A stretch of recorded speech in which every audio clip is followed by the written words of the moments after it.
नमस्ते, आपका स्वागत है इंस्पिरिन एमडीपी हिंदी में। यहाँ हम शोर शराबे से दूर जिंदगी की गहराई और खुद को बेहतर बनाने की बात करते हैं।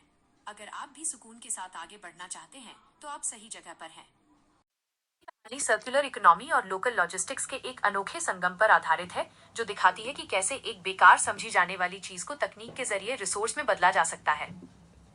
शीर्षक: पुरानी किताबें और बुक शेयर का डिजिटल पुस्तकालय। अध्याय 1: धूल भरी अलमारियां। ईशानी को पढ़ने का बहुत शौक था। उसकी अलमारी महंगी किताबों से भरी पड़ी थी। उसने गौर किया कि एक बार किताब पढ़ने के बाद वो सालों तक अलमारी में बस धूल फांकती है। ना तो उसे कोई दोबारा पढ़ता है और न ही उसे रद्दी में बेचने का मन करता है, क्योंकि किताबों से एक भावनात्मक जुड़ाव होता है। दूसरी तरफ उसी शहर के कई छात्र और शौकीन पाठक थे जो महंगी किताबें खरीदना चाहते थे, लेकिन उनके पास इतने पैसे नहीं थे। वे लाइब्रेरी तो जाना चाहते थे, पर शहर की लाइब्रेरी उनके घर से बहुत दूर थी। अध्याय 2: पड़ोस की लाइब्रेरी का आइडिया। ईशानी ने एक ऐप बनाया, किताब कोश। किताब कोश। उसने कोई नई किताबें नहीं खरीदी, उसने बस एक हाइपर लोकल नेटवर्क बनाया। उसने अपने मोहल्ले के लोगों से कहा, तारांकन अपनी अलमारी की उन किताबों को ऐप पर लिस्ट करें जिन्हें आप फिलहाल नहीं पढ़ रहे हैं।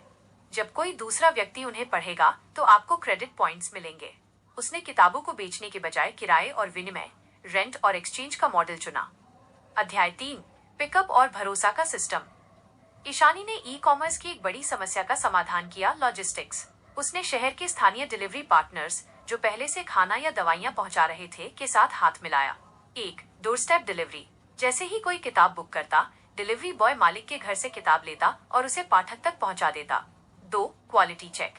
किताब वापस लेते समय ऐप पर एक कंडीशन रिपोर्ट भरनी होती थी, ताकि ये सुनिश्चित हो सके कि किताब फटी या खराब नहीं हुई है। अध्याय 4: रीडिंग कम्युनिटी का विस्तार।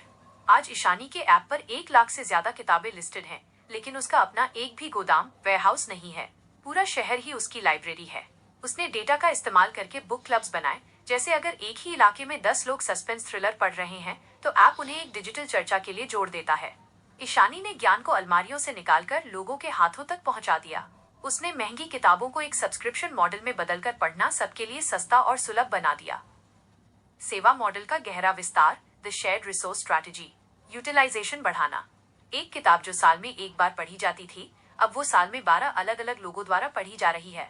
Asset light business. यहाँ इन्वेंट्री किताबें ग्राहकों की है और गोदाम घर भी ग्राहकों का। ईशानी का काम सिर्फ कनेक्ट और डिलीवर करना है।